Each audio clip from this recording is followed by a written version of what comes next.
आज से 1400 साल पहले मक्का की गलियों में एक ऐसी रिवायत थी जहां इंसानों को बाजारों में खरीदा और बेचा जाता था। एक ऐसी जगह जहां किसी की रंगत और उसकी नस्ल उसकी किस्मत तय करती थी। और ऐसी ही किस्मत का मारा था एक हबशी गुलाम। उनका नाम था बिलाल इब्न रबाह। जब इस्लाम का नूर मक्का में फैला तो उस गुलाम के दिल में भी अल्लाह की तौहीद का चिराग रोशन हो गया। लेकिन उनका मालिक उमैया बिन खलफ एक निहायत ही जालिम शख्स था। जब उसे पता चला कि बिलाल ने इस्लाम कबूल कर लिया है तो जुल्म की सारी हदें पार कर दी गई। मक्का की तपती हुई रेत, दोपहर की झुलसा देने वाली धूप, नंगे बदन उन्हें उस आग जैसी रेत पर लुटाया जाता और उनके सीने पर एक भारी पत्थर रख दिया जाता ताकि वो हिल न सके। उमैया उनसे कहता, या तो मोहम्मद सल्लल्लाहु अलैहि वसल्लम के दीन को छोड़ दे और लात और उज्जा की इबादत कर, या फिर इसी तरह तड़प तड़प कर मर जा।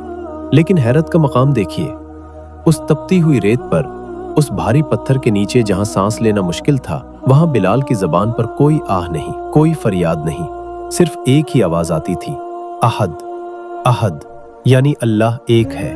उनका ये सब्र और ईमान देखकर हजरत अबू बकर सिद्दीक रजी अल्लाह अन्हु ने उन्हें भारी कीमत देकर खरीद लिया और हमेशा के लिए आजाद कर दिया। एक गुलाम जो कल तक लोगों की नजरों में हकीर था, आज अल्लाह और उसके रसूल का चहीता बन चुका था। हिजरत के बाद जब मुसलमान मदीना पहुंचे तो नमाज के लिए लोगों को बुलाने का मसला सामने आया। तब नबी करीम सल्लल्लाहु अलैहि वसल्लम ने आजान देने के अजीम काम के लिए किसे चुना? उन्होंने चुना हजरत बिलाल को, क्योंकि उनकी आवाज में जो दर्द, जो कशिश और जो ईमान की ताकत थी वो किसी और में नहीं थी। वक्त का पहिया घूमा और फिर आया फतह मक्का का दिन।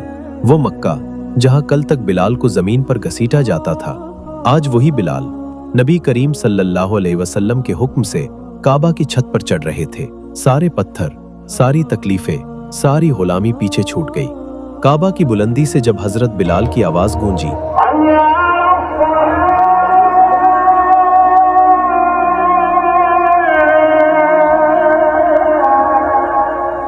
तो जमीन से लेकर आसमान तक हर चीज ने उनकी उस अजीम फतह की गवाही दी। दोस्तों, हजरत बिलाल रजी अल्लाह अन्हु का ये वाकया हमें सिखाता है कि अगर अल्लाह पर यकीन हो तो तपती रेत भी फूलों का बिस्तर बन सकती है। अगर इस वाकये ने आपके दिल को छुआ है तो कमेंट सेक्शन में एक बार सुभान अल्लाह जरूर लिखिए। ऐसे ही इस्लामी तारीख के सुनहरे वाकयात के लिए चैनल को अभी सब्सक्राइब करें। मिलते हैं अगली वीडियो में।